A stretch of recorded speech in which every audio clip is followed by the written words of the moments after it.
নমস্কাৰ আমাৰ এমএছআৰ গ্ৰুপৰ অহা 10 আৰু 11 অক্টোবৰত আমি যি দুখন নাটক কৰিবলৈ আমি ৰিহাৰ্চল কৰি আছোঁ তিতাবৰ টাউন ক্লাবত। আমি দুৰ্ভাগ্য অতি পৰিতাপৰ বিষয় যে 19 তাৰিখে আমাৰ হিয়াৰ আমঠু আমাৰ অসমীয়া গৌৰৱ জুবিন গাৰ্গ ডাঙৰীয়াৰ এই পৃথিৱীৰ পৰা মেলানি মাগিলে। সংগীতৰ মহাৰজা মহানায়ক মহাপ্ৰায়ণত আমি সকলো মৰ্মাহত হৈছোঁ। আজি আমি তেখেতক প্ৰতিজন শিল্পীয়ে সেৱা কৰি সেৱা জনাই আমি নাটকৰ ৰিহাৰ্চল আৰম্ভ কৰিম।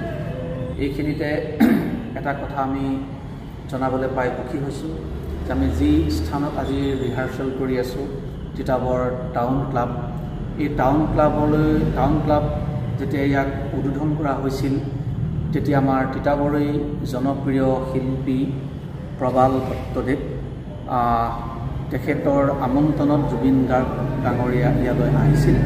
কিন্তু তেতিয়া তেখেতে এজন গীতিকাৰ হিচাপে ইয়ালৈ অহা নাছিল, প্ৰবাল দত্তৰ এজন বাদ্যযন্ত্ৰী হিচাপেহে ইয়ালৈ আহিছিল, মানে গীতৰ কাৰণে জনপ্ৰিয়তা লাভ কৰা নাছিল। প্ৰবাল দত্তৰ অনুৰোধ ক্ৰমেহে জুবিন গাৰ্গ ডাঙৰীয়াক আমি এই মঞ্চত আমি দেখা পাইছিলোঁ, লগ পাইছিলোঁ। সেয়েহে এই অজুহাততে আমি প্ৰবাল দত্তদেৱক আমি এমএছআৰ গ্ৰুপ আৰু আমাৰ তিতাবৰ টাউন ক্লাবৰ সমূহ সদস্যাই প্ৰবাল দত্তক আমি অশেষ ধন্যবাদ জ্ঞাপন কৰিছোঁ। তেনেধৰণৰ এজন সংগীতৰ মহানায়কক আমি এটা সময়ত এটা মেহেন্দ্ৰ লাভ কৰিছিলোঁ।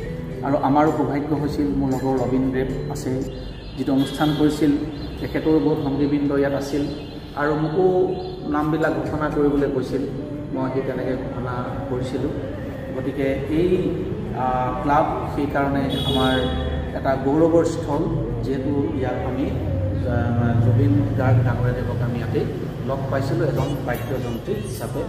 শেষত তেখেতে ইয়াত কেইটা গীত পৰিৱেশন কৰিছিল মনত নাই, গীতো পৰিৱেশন কৰিছিল, খুব সুন্দৰ গীত পৰিৱেশন কৰিছিল।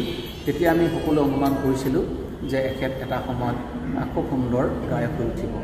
গতিকে আমি সমূহ তিতাবৰবাসীয়ে আমি গৌৰৱান্বিত যে জুবিন গাৰ্গ ডাঙৰীয়াক আমি প্ৰবাল দত্তৰ যোগেদি তিতাবৰ প্ৰথম এই ক্লাবত আমি পাইছিলোঁ। তাৰপাছত ঠিক মনত নাই, কিন্তু মনত কৰিছে কিছু লোকে কয় যে দ্বিতীয়বাৰ কাৰণত জুবিন গাৰ্গ ডাঙৰীয়া আহিছিল আমাৰ দুদু চিনেমা হলত অনুষ্ঠান পৰিৱেশন কৰিবলৈ। সি যি কি নহওক, আমাৰ নাটক অনুষ্ঠান হোৱালৈকে আমি জুবিন গাৰ্গ ডাঙৰীয়াক আমি সেৱা জনাই যাম। তেখেতক সেৱা জনাইহে আমি নাটকৰ আখৰা বা নাটকৰ আমাৰ যি মূল নাটক হ'ব তাক আমি মঞ্চস্থ কৰিম। এই সকলোকে জুবিন গাৰ্গ ডাঙৰীয়াদেৱে যিটো কথা মৃত্যু আগ কৈ গৈছিল যে তেওঁৰ মৃত্যুত আমি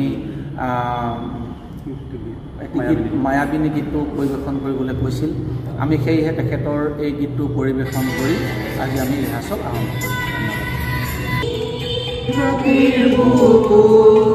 দেখা পালো তোমাৰ ছবি গোপনে আমি তুমি যে